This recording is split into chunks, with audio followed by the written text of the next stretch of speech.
Hello everyone. Today we have with us Dr. Kavita Gupta, Textile Commissioner, Ministry of Textiles, Government of India. Welcome Dr. Gupta. Namaskar. Thank you very much for taking time out of your busy schedule.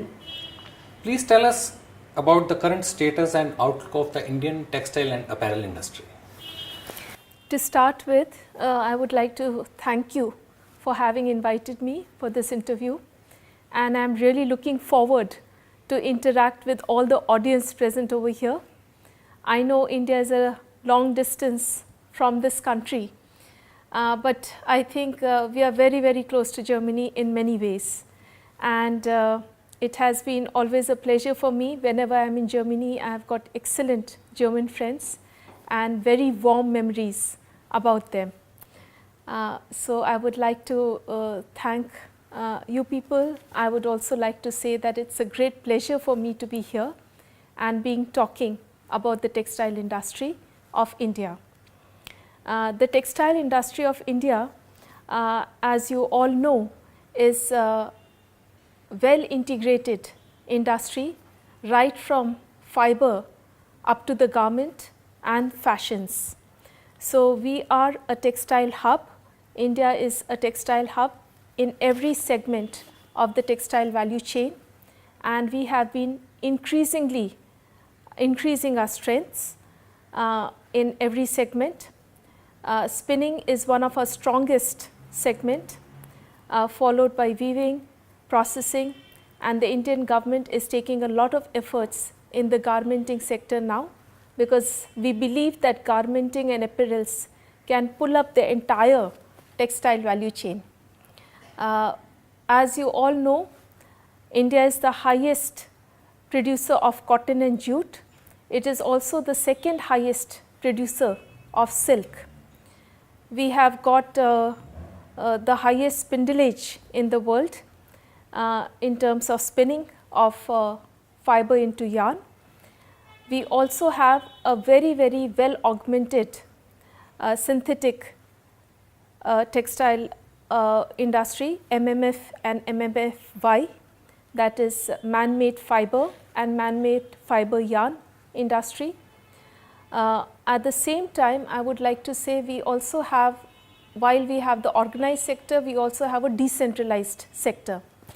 The organized sector is mainly the mill sector, and the decentralized sector is the powerloom and the handloom sector. You all must be knowing handloom of India has a niche market in the world, and we have about 2.1 million handlooms in the country. In addition to that, we also have about 2.5 million powerlooms in the decentralized sector in India. The textile and apparel sector contribute to nearly 4% of India's GDP, and we are engaging about 45 million employment in terms of manpower employment, direct employment, and if you consider an additional indirect employment, we have another about 50 million people who are engaged indirectly because of textiles and apparel sector. Garment has been recognized as one of the most important employment generating sectors in the textile value chain, and therefore special incentives have been announced with the present government under the leadership of our Honorable Prime Minister Mr. Narendra Modi, a 6,000 crores of package. Crores in Indian terms would be, if you convert into millions, it would be around $1 billion of garment package has been announced by the Honorable Prime Minister last year, and we have been pulling up the entire textile value chain based on this package. We have been creating additional employment, and we have also been getting in additional investments to the tune of nearly about another $1 billion of additional investments because of this package, which subsidizes the investments which are made in garments and made up sector. So, this in short I would say is the Indian textiles and the outlook of the textile and apparel sector. Let me also tell you that we are doing a lot of work on branding of our Indian textiles, because even though we have premier quality and we are manufacturing for all the international brands, including for Reed and Taylor's or Zara or for Crocodile or for you name it, and every brand is being outsourced from India. But our own brands we have not been able to develop to that much extent, which we are also now concentrating our efforts on. So, you will be seeing new fashions, new brands and much higher quality of fabrics coming out from the Indian market. Ma'am, how long will it take for the filament yarn production to surpass the cotton yarn output, and what implications will this have on the Indian textile industry? We are not looking at cotton versus MMF, because there is a lot of scope of development of both the cotton segment and the MMF segment. So, when you are saying surpassing, I am not looking at it. It is right that cotton today occupies nearly about 70% or more of the production of Indian textiles and apparels, and the synthetics or the MMF occupy about 25 to 30% of the textile and apparel space. However, it does not mean that if MMF expands, the cotton will also not grow. So, I am looking at a market or the production capacities where both MMF and cotton will equally develop and equally produce, because at present our current status of the total production is about $138 billion, and we are looking at a figure of nearly about $350 billion in the next by 2025.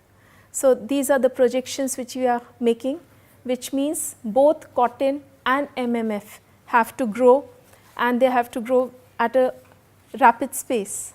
I would like to tell and state here and invite all of you to avail of the excellent opportunities which are available in India for investment in any segment of the value chain, right from making and producing the garments, producing the weaving capacities or the fabrics, and also in making the textile machinery.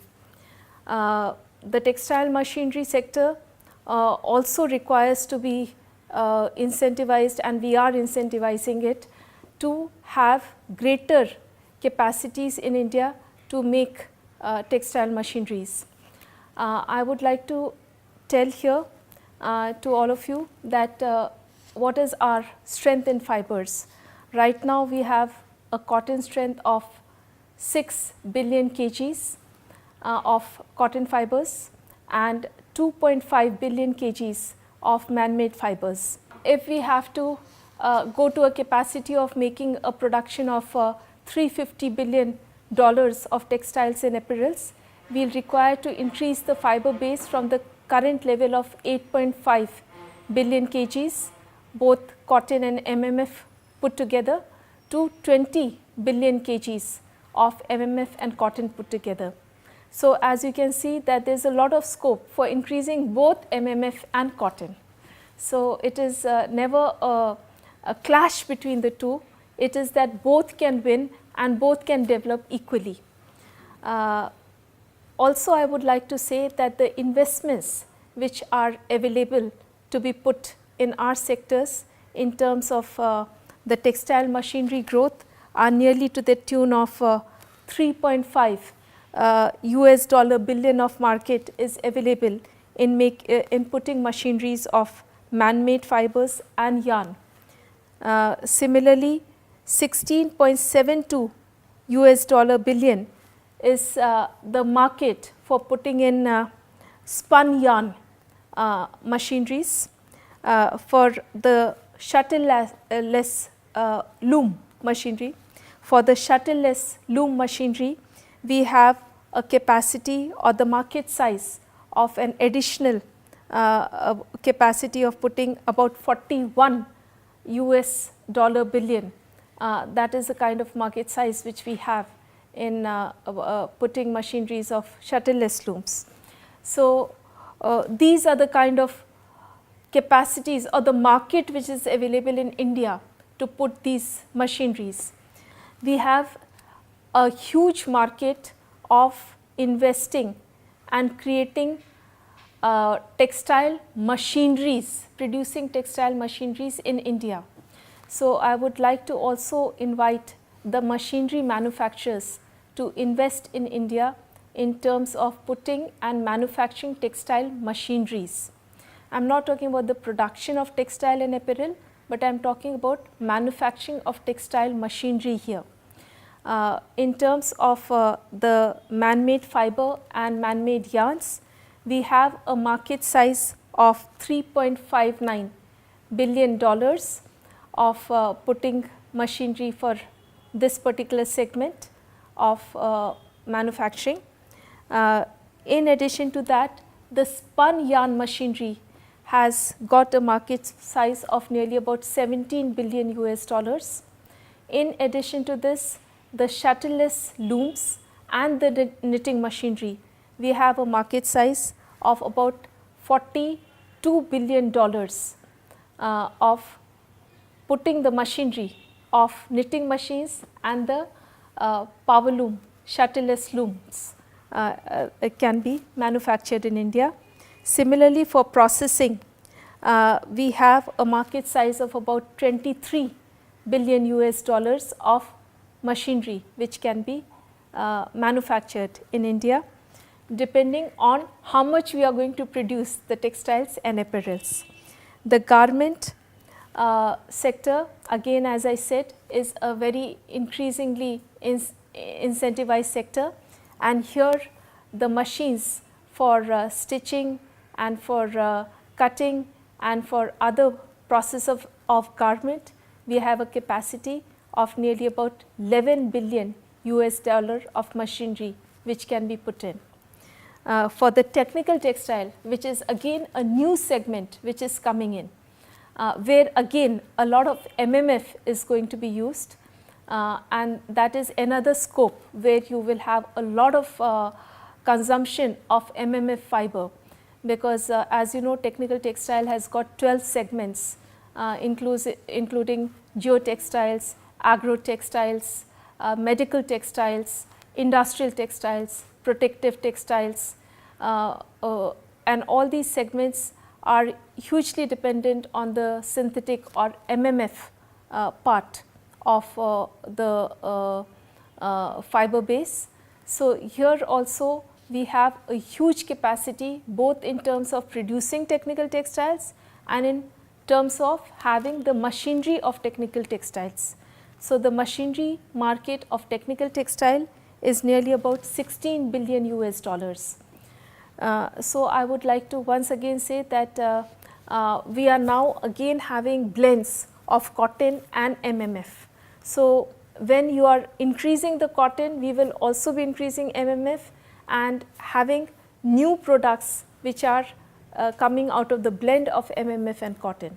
So, here it is a kind of a situation where we are talking about a whole lot of new designs, new innovations, new varieties which are coming in the market, in which India is also pioneering. And so, when I come back to the question of whether MMF and cotton, how they are going to match with each other, I would like to say that they are complementary to each other, they support each other, and they can both equally develop with equal strength and develop their capacities. Please tell us about the various incentives to support the cotton cultivation and to raise its yield. Right. We are working again towards another technology mission of cotton in the coming year, where we are trying to see how we can improve the cotton productivity. The cotton productivity of India is not the highest. Even though we are the largest producers of cotton, but in terms of yield, we do not have very high averages. This is where we are trying to work towards improving the yield and the productivity levels. For that, we are trying to also develop better quality of cotton seeds, which are higher producing, which are more pest resistant and insect resistant. We have been doing a lot of experiments through our research units of CICR, Council of Cotton Research, which is based in Nagpur, and similarly other research institutions like CIRCOT in South. They are working towards improving the yields and productivity of cotton. In addition to this, I would also like to mention that we had a lot of problems with the pest and insects, the white flies and the pink bollworms in the last previous year, which also instilled in us the increased effort of R&D in terms of producing our own desi varieties of cotton, which are more robust towards insect and towards the pests. We are also working towards seeing how we can have better cotton. That means better cotton practices, which can also increase the yield levels and the productivity levels. Now, the better cotton production practices also means the kind of sowing which is done, the area which is sown, the high density plantation if it is required to be done, and the how we do the pruning at what stage and what kind of controls we should have, what kind of watering we should have, what kind of irrigation practices we should have. All those kind of things are a part of better cotton practices and which we are working towards. We are also having a lot of development in I do not know whether the people over here are aware of, we have something called Suven cotton. Now, Suven cotton has got longer staple cotton even compared to the Egyptian long staple cotton. So, here this is another variety which India is working towards promoting, that is the extra long staple cotton varieties, and we are doing a lot of research and a lot of development in these varieties. We are also developing the brand of Suven cotton in India. I would also like to mention that ginning and pressing is another area in which a lot of we have something called star rating of ginning and pressing factories, and through the rating of these ginning and pressing factories, we are trying to see how we can get better and better quality of cotton. The Indian cotton used to be a premier cotton, and over the years it has lost its premier touch, and we are trying to work on improving the quality of cotton in terms of making it contamination free, in terms of making it adulteration free, in terms of seeing that it is pure and it is the best standards of cotton which are required in the international market. So, I am sure that India, we call it the king cotton, will be able to resume its glory and grace over the years to come. Dr. Gupta, what are the reasons for below average performance of the weaving industry? Indian industry, I would not say it is below average as such, but yes, there is a lot of improvement which is required to be done in the weaving industry in India. As I said already, that we have weaving in the organized sector and we have weaving in the decentralized sector. 60% of the fabric production in India is done in the decentralized sector, which means we have small power loom units where the power looms are less than 8 looms per unit, and where the people are also having very low margins of profit. So, the kind of modernization which is required is sometimes not forthcoming. Also because the margins are so small, so they are not able to put in that much of investment and bring in the state of the art machineries which can give the quality and the productivity which is required for international competitiveness. But in spite of that, I would say that we have been working in a very positive manner, and we have been able to develop this particular segment in a very, very proactive manner. Recently, Government of India has announced a comprehensive power loom development scheme, which is known as PowerTex India, in which we have 12 components, which includes modernization of the power looms by in situ upgradation of power looms. That is, the traditional looms, we are now upgrading it by a small investment to semi-automatic looms and to rapier looms, which means automatically the quality will also increase and the productivity also will increase. In addition to that, we have, apart from PowerTex India, a separate scheme of TUFs, a Technology Upgradation Fund scheme, in which the power looms are also incentivized to be purchased with 10% subsidy given by the Government of India. So, that will also modernize the power looms.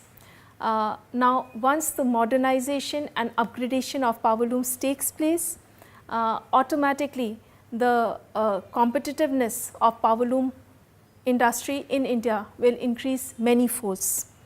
There is a clear cut calculation that if you have the rapier loom and if you have the traditional loom, the efficiency of production as well as the quality improves, and so per unit value cost realization increases by as much as about 17 times.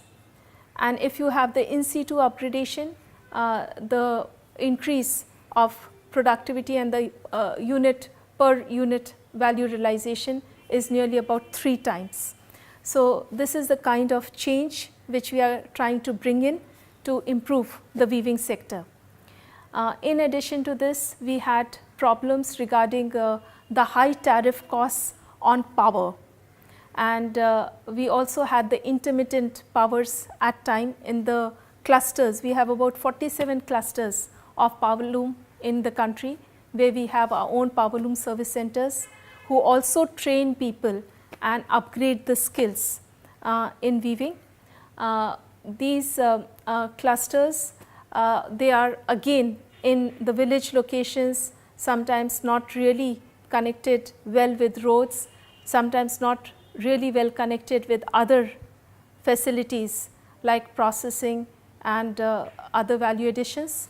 So, here again the Government of India is doing interventions of providing them common facility centers and also providing them linkages with both forward and backward linkages, and having schemes like a group of people can come together, a group of weavers or entrepreneurs can come together and have all the power looms under a common roof, the group workshed scheme, where we give support to build in the infrastructure of the group workshed, and then they can install state of the art TUFs compatible machinery over there. So, this is another intervention through which we feel that the power loom sector can further be developed in India. In addition to this, I would also like to say, because Europe, Germany and all of us are very much concerned about the climate change also, and here I would like to say that in power looms, for the first time Government of India has decided to give 50% subsidy to having solar panels to run the power looms. So, we would be having units which will be exclusively driven by solar panels, but at the same time the solar panel run power looms can also be off grid, where we would also have the provision that if by chance we are having lean period and we have excess of power which is available through the power grid. The power looms will be run by the normal power, and then in the times when solar energy is not available, it can be run by power, and at the time when solar energy is available, it will be run by solar driven solar panels, solar voltaic cells. So, this is the kind of a method which we are also having. We are subsidizing certain other categories up to 75% and 90% subsidy also. So, the various interventions of Government of India are aimed towards increasing the competitiveness, improving the productivity levels, improving the quality of fabrics which come out of power looms. I am sure that the next time when we meet, you would definitely say that Indian power loom industry and the weaving sector is very, very strong. Why is that the knitting industry is more successful in terms of recent growth rates in comparison to the weaving sector? The knitting industry has, it requires lesser quantum of investments. The machines of knitting are cheaper compared to the weaving machines, especially the shuttleless looms. The shuttleless looms, as you all know, we have three types, that is the air jet looms, the water jet looms and the rapier looms. And if you compare the prices of these looms vis-a-vis the knitting machines, they are very much more. Because of that, the investments in knitting have been happening more and the sector has been increasing. Also with the newer generation, there is a preference towards the knitted kind of a cloth, which is softer, which stays closer to the body, which is more comfortable in use in terms of not requiring, for example, ironing or maintenance and other such features. So, these are the reasons why the knitting has been growing at a comparatively faster trend, which does not necessarily mean that the weaving industry has not been growing. It has been also growing with equal or a little less pace, and we are now incentivizing it to grow with better productivity and better quality levels. Will the future growth of nonwovens continue to focus on needle punched and spun bonded technologies, and what will be the main applications? This is something very close to my heart, because this is also directly pertaining to our technical textiles, which we earlier talked about, which is the sunrise industry of India, and for the textiles in particular. At present the market of technical textile is only about, it occupies 11% of the total textile space in India, and in Germany it is nearly about 60% of textiles is technical textiles. So, I think India has a lot to see in terms of needle punched and spun bound technologies. I would also like to say over here that non-woven fabrics, I will read out the definition of it.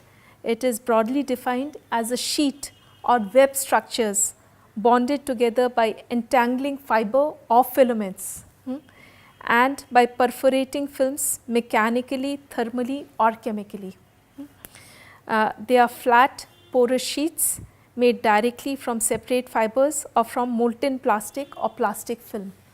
Now, here the technology, as all of you are well aware, is unlike weaving where we require a weft and a warp. Here you have flat sheets and they are needle punched or they are water punched, and the fiber stays together with this kind of a processing and technology. Now, this has been used very commonly in making technical textile products. Typically, for example, you have these wipes, or you have these filling materials, or even packaging materials, or even the material which goes into making of, say, geotextile items, or even the material which goes in terms of, say, making mulch for the agro textiles. So, in all these applications, non-woven fabrics are used, and the domestic production of non-wovens in India has been growing with a CAGR of nearly about 13% in the last 5 years, and we are expecting a growth rate of further say about 20 to 22% in the coming 5 years. That is the kind of projection which we are making. We are also trying to see that the spun bound nonwovens and needle punched nonwovens, which account for nearly about 54% and 34%. Spun bound is 54% and needle punched is 34% of the production. How to further increase the production? Spun lace is in fact relatively less amongst these nonwovens. You have these 3 categories. You have the spun bond, you have the needle punched, and you have the spun lace. So, spun lace occupies only about 9% of the total nonwoven space. So, spun bonded and needle punched are the main primary technologies which go into nonwovens. We are utilizing nonwovens, as I said, apart from all these applications which I said, also in sport techs, in pack materials, in even in OECO or environment products, OECO textiles it is called. So, typically all these products can be used. In addition to this, I would also like to say they can be used in home furnishing, in clothing, in automotives, in industrial usages. So, there is a huge lot of application for these materials, and which are also somewhat cheaper, because we are not having that physical process of weft and warp. So, they can be produced without going through that process. However, the machinery cost and the technology costs are higher, and again here we have a lot of scope of investment for the foreign investors to come in. I would like to take this opportunity to also inform all of you that we have allowed 100% foreign direct investments in the textile sector. In addition to this, we are also having all kind of benefits, ease of doing business, single window clearance, which is done for any investor who comes to India. So, once again I would say that it is an excellent opportunity. We have the sunrise sector in terms of nonwovens, in terms of technical textiles, in terms of all the other technologies which are coming in, and you are most welcome to come and utilize this opportunity and the markets which exist in India to come and invest and produce and also export from India itself. Please tell us about the future measures planned to tackle the bottlenecks at the fabric forming stage. So, as you very rightly said, we have 2 types of fabrics. We have the raw fabric or the grey fabric, and then we have the finished fabric.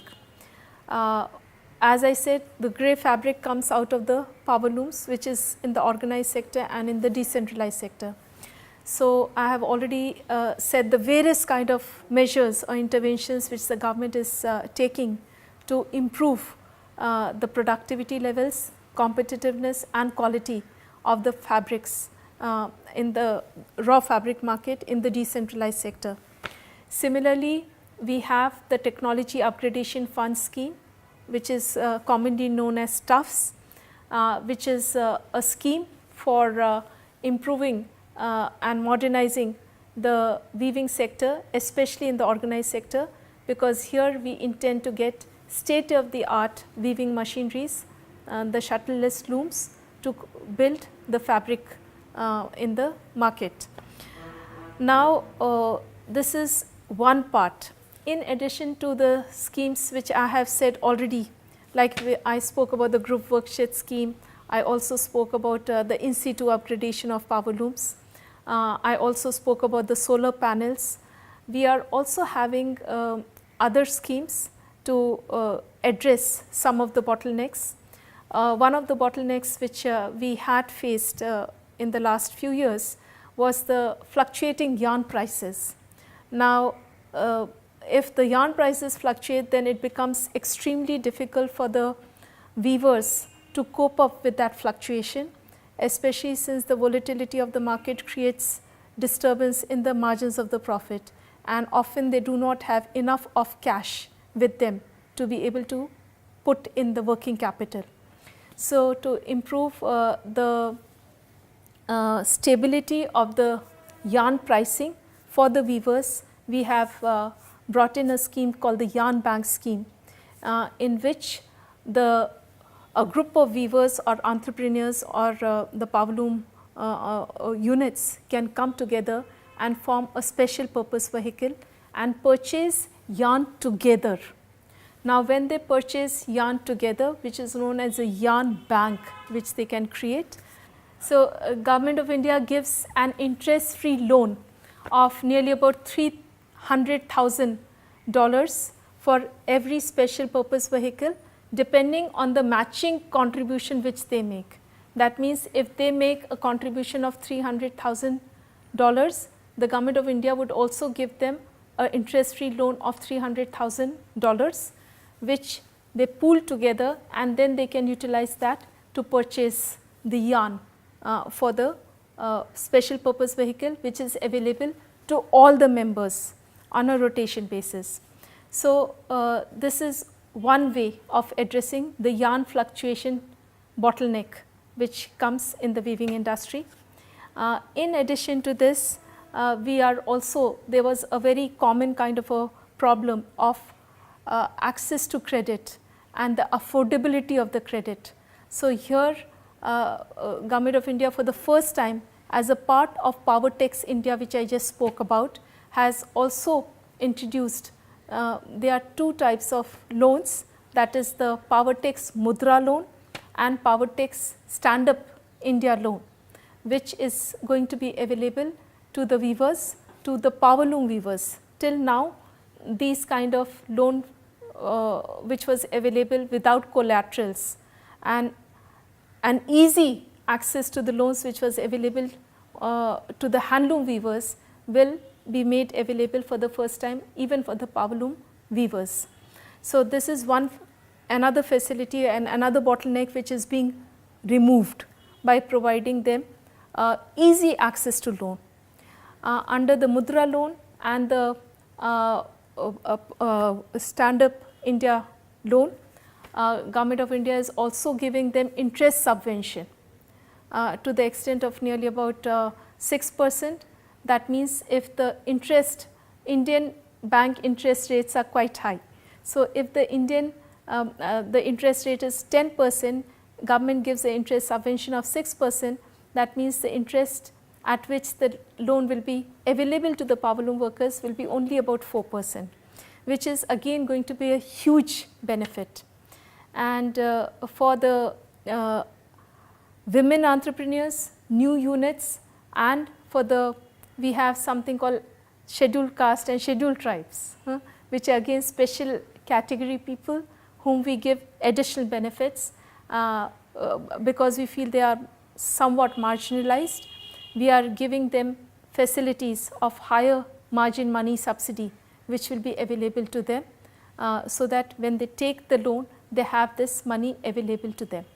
So, these are bottlenecks which we are addressing with these interventions, in addition to what I mentioned earlier. So, in short, what I have said, because it is getting very complicated, I would like to say that I said that we are going to have modernization of the power looms, both through in situ and through TUFS subsidy, technology upgradation fund scheme subsidy. In addition to that, we have the group workshed scheme, where a group of entrepreneurs can come together and make the group workshed. We give the infrastructure support for that, which also includes dormitory support for the workers. In addition to that, we have the yarn bank scheme, we have the solar panel scheme, we have the access to credit Mudra scheme, we have the interest subvention scheme, both under the Mudra, PowerTex Mudra scheme and the Stand Up India scheme. So, we have these various components, which, and there are certain other components which I am not going too much into details, but a lot is being done for the power loom sector and to remove all the particular kind of bottlenecks. Another bottlenecks which were there, we say skilling. So, here we have a special scheme called ISDS, Integrated Skill Development Scheme. Here also Government of India is giving a lot of facilities to train the people and to skill them, so that the required level of competitiveness and proficiency and efficiency is built in this sector. When we are talking about converting grey fabric into finished fabric, we are talking about a process called, which is known as processing, which includes dyeing and taking out the water and treating the effluents, and then finally taking out the finished product. So, this processing industry has over the years suffered because it was also considered that processing is a polluting industry in the textile value chain, and because of that textiles itself got a bad name, saying that it is a polluting sector. So, there were certain guidelines and issues which were involved, and high courts which came into operation, and they said that we cannot have textile industry unless we treat the effluents properly. So, we built in a technology, and I am glad to say over here that India is the first country to have developed an R&D and an in-house technology where we are having zero liquid discharge. That is whatever liquid is an effluent which is coming out of processing is fully treated, and whatever water can be recycled, it is recycled to be used in the textile industry itself or anywhere else. And in addition to that, whatever other effluent comes in, that is fully treated through centrifuge and other methods and evaporated and biodegraded and brought into that thing, the end product, which is a compact product. It can be used in the furnaces. So, we in the end have a zero liquid discharge, that is, there is absolutely nothing which is there to pollute the environment. That is a kind of a technology which has been built by Indian entrepreneurs and Indian SPVs, and this is known as a common effluent treatment plan, where a group of clusters can come together and commonly have all the pollutants coming together and treated in the common effluent treatment plant. So, to create these common effluent treatment plant, which is also a very expensive kind of a project, which requires about nearly about $24 million of investment. 50% of that investment, that is about $12 million of investment or component is given in form of subsidy by the Government of India to such kind of projects. So, this is how we are addressing this bottleneck of processing, and I am sure more and more people, as they become aware, they will come together and take the benefit of this particular intervention which Government of India is providing, and we would be able to bridge in the gap of processing.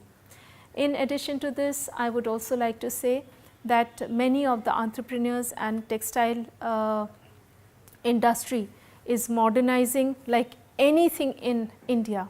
So, we have the 3D printing, we have the waterless printing, we have the lesser water printing, we have the lesser water processing, all these kind of technologies which are coming in, which India is going to build up and see how we can strengthen our segment and have in fact every bottleneck removed.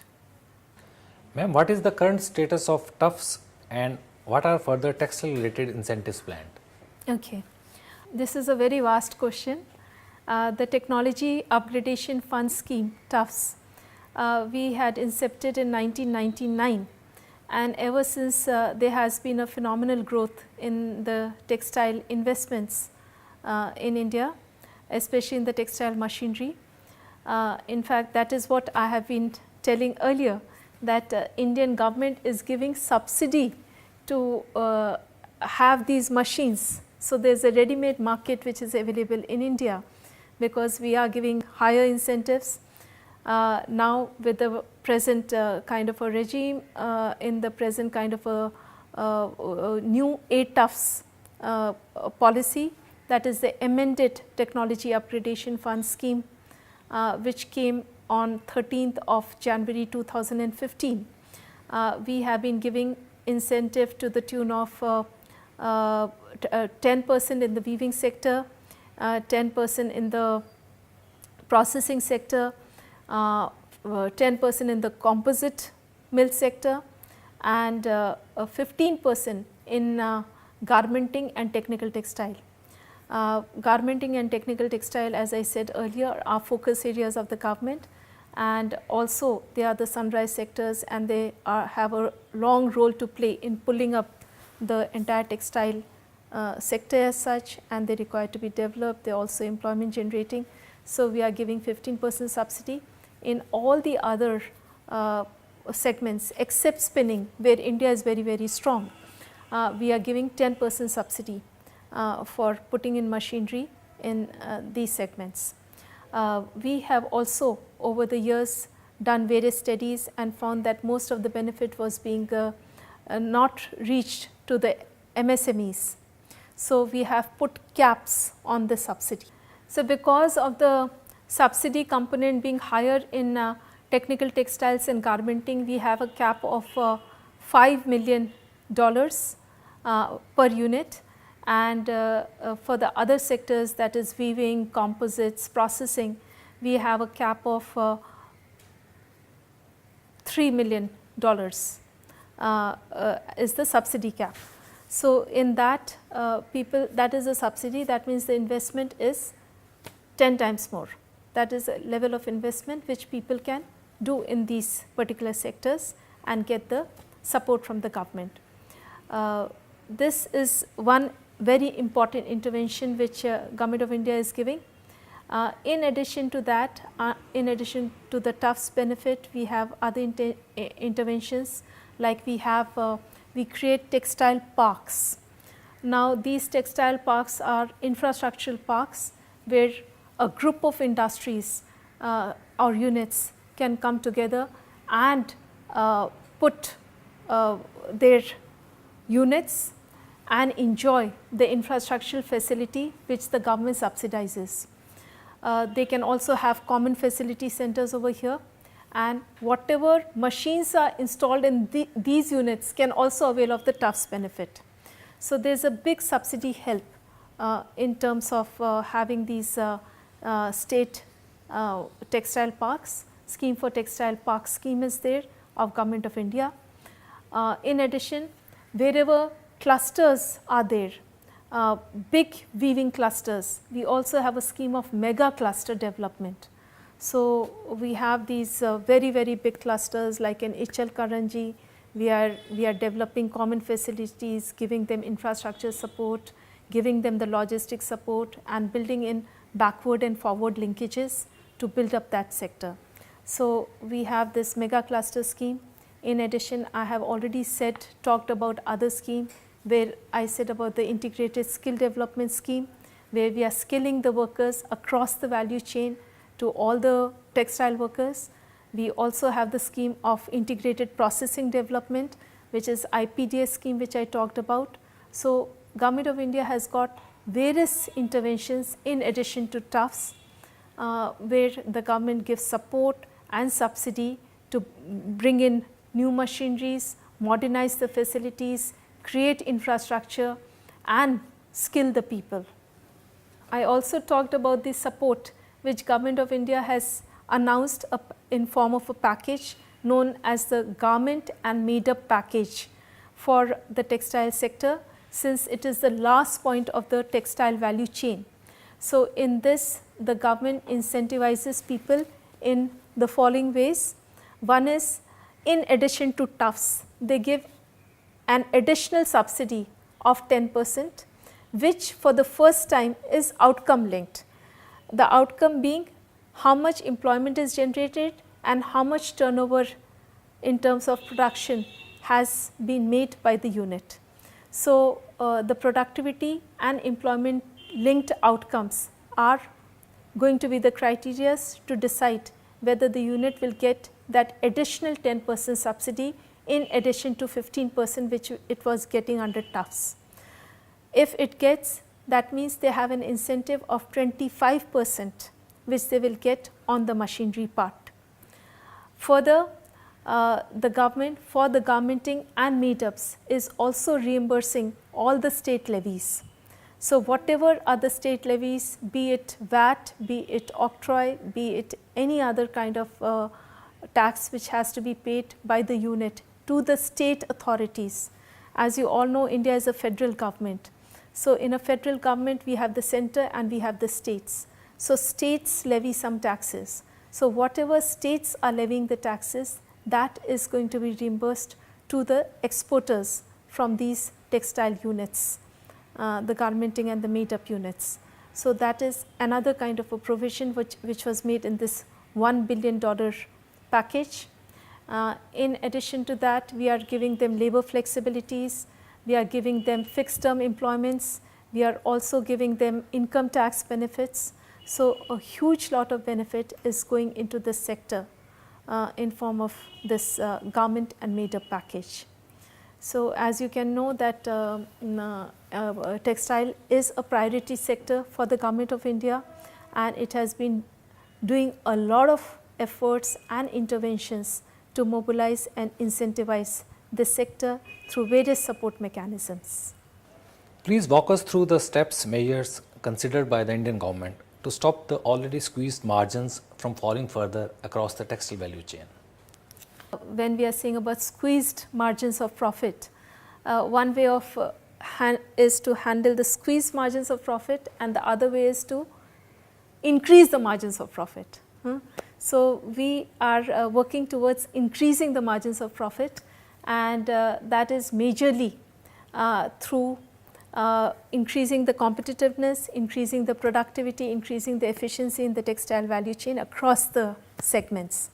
So, for this, as I already said, we have the TUF scheme, we have the garment and made-up package scheme, we have the processing development scheme, and importantly, we have the skill development scheme. All these factors go towards improving the efficiency in production, improving the quality of fabrics, quality of textiles, quality of production. We also have this skilling, which can increase the productivity and efficiency of the labor force, since as you all know that textile is a very high intense employment generating industry involving a lot of labor force. So, once you skill them and the productivity goes up, automatically the margins of profit are going to rise many folds. So, these are the various interventions which government is taking. In addition to this, I would also like to mention that the government is very much focused towards research and development, and because as I always say and I always feel as an economist and an engineer, that we are having different levels of growth trajectory. When you see the Indian growth trajectory, it has a particular growth trajectory. The developed nations have a different level of growth trajectory. So, if you have to jump from one level of growth trajectory to another level of growth trajectory, the missing link or how you can have the quantum jump is through innovation, and this is where research and development becomes very, very important, and India is focusing a lot towards research and development. We have schemes for research and development where the Textile Ministry gives 70% support for applied research and 100% support for basic research in textiles. So, this is again a facility which can be used. I would also like to say over here, we have got 9 centers of excellences which have been earmarked for textile and apparel research, and to develop prototypes, and also have facilities where entrepreneurs can develop their products and commercialize them. So, we have these typical centers of excellences. They are typically known as, they were textile research associations earlier. These textile research associations were built by the industry themselves, and they were empaneled by the government, and their centers of excellences for textiles and especially the technical textiles was set up. So, these are typically named as, for example, Attira, Citra, Bitra, meaning South Indian Textile Research Association, that is Citra. Similarly, Bombay Industrial Textile Research Association, that is Bitra. So, we have 9 of them. So, these centers of textile excellences, they are working on researches, they are working on development of prototypes, they are also working towards making new types of technical textiles and creating and making available facilities of focus incubation centers available to the entrepreneurs. Now, this is a very interesting concept of focus incubation center, because here entrepreneur does not have to invest if he has not tried a product, if he is not sure about the product, he does not have to invest on his own. He can have a plug and play model where he develops his prototype, he commercializes it, and when he feels confidence, steps out and develops his own unit. So, these were set up traditionally in the centers of excellences, and now last year the Indian government has also provided 6 focus incubation centers in the IITs, which are the premier textile premier technology institutions in the country, where in Bombay IIT, in Kharagpur IIT, in Kanpur IIT, and in other IITs, we are developing the focus incubation centers, where the students and entrepreneurs can develop their products and create investments in the textile value chain. How to safeguard the textile and apparel exports in the light of new US trade policy and the upcoming Brexit?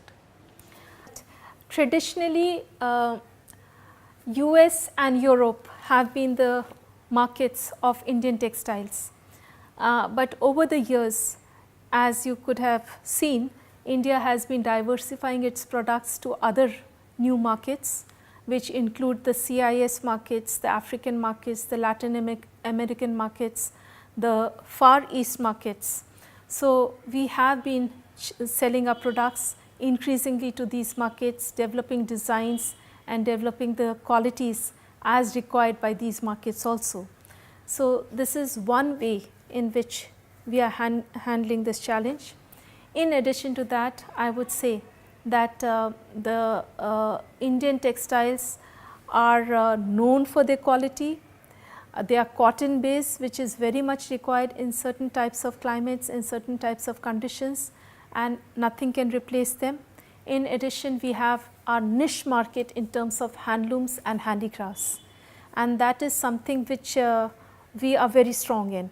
So, that is one market which is definitely going to be assured even in the context of US trade policy and Brexit, because that product I think no other country can really substitute. We are also building up new technologies and new methods through our innovation and researches and new investments to bring in textiles and products which are finer, which are better, which are more quality conscious, which have got that premier kind of quality, which can be used in the markets all over the world, and also which are hugely competitive in terms of their finesse, in terms of their designs, which are also typically traditionally Indian designs, and we are also working now towards branding. You would also be well aware that India has overtaken in a very major way in the made-ups market. So, our towels, mattresses, our duvets, they go all over the world and they cater to the best of clientele. So, that is something which we are very much proud of, and our fashions is another thing which we are very proud of, and they have been going all over the world. So, I think we have been slowly going more and more towards value added items also. Value addition has been a focus to us in development of our textile industry, and that is also one way in which we are going to have higher value added exports in the Indian textile market. Thank you, Dr. Gupta, once again for taking time out of your busy schedule and for this interview.